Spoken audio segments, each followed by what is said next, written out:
PO को मिली भगत 10 lakh GP fund टंका हरिलुट तथ्य मागिले ब्लॉक अधिकारी नाली आखि और पुलिस धमक। गोटेपटे बीजेपी सरकार राज्य शासन अन्यपटे बीजेडी विधायकों निर्वाचन मंडल दायित्व और पंचायत रे स्वाधीन सरपंच दायित्व हेले नारदिया पंचायत रे चली खुलमखुला घोटाला। जिला प्रशासन एटी साजिची नीरव द्रष्टा।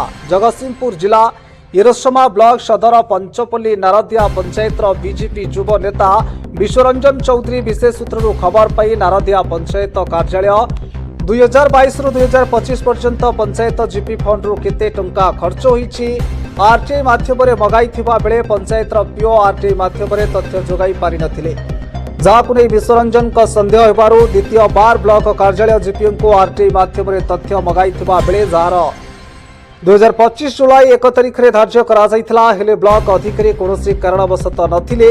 यार शुणाणी जीपीओ माध्यम जनशुणाणी अनुष्ठित होइथिबा बेले नारदिया पंचायत पीओ 2022 रु 25 पर्यंत समस्त कागजपत्र हजि जाइथिबा नै अति सहज रे उत्तर रखिथिले, जाहाकु नै पीओ लिखित आकार रे अभियोगकारी विश्वरंजन को हाथ में धराई सीट उठी चली जाइथिले। विश्वरंजन लिखित कागज को नहीं ब्लॉक अधिकारी निकट में बारंबार द्वारस्थ होइथिबा बेले ब्लॉक अधिकारी विश्वरंजन को नाली आखि देखाइबा सहित धमकपूर्ण कथबार्ता और पुलिस धमक देइथिले। शेषरे निरुपाय होई विश्वरंजन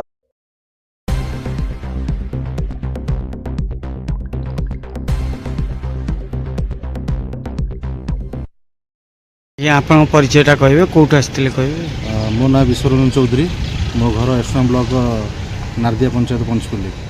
कौन थिला अभियोग आज जिलापाल अभियोग शुणाणी? अभियोग यह कि जीपी आम नारदिया पंचायत जीपी फंड घोटाला होती पीओ एवं सरपंच दुई जन मिसिकी हरिलुट कर जार आरटीआई मागिले भी से माने तथ्य दौना ब्लॉक रे तथ्य न देवा आम बाध्य हारास होकर घ फर्म आप्लाय कलु। तापर आमर पड़ा ग्रीभांस पड़ा एरसमा ब्लॉक रे, जहाँफल वीडियो जेहेतु स्ट्राइक थे वीडियो से उपस्थित हो पारे जीपीओ सार उपस्थित ये कले से आमर पंचायत पीओ जी तपन बाबू से रखिले भाषण मत रखिले जे मोर संपूर्ण फाइल हजि जाइए। जो 10 दफा मागी से 10 दफा मोर हजि जाइए, कौन फाइल ना पाखे जो घोटालार फाइल नहीं, घोटालार कौन फाइल ना, जहाँफल पुणी वीडियो सार को देखा कलु अपिल वीडियो सार पुणी आउ देखा कलु।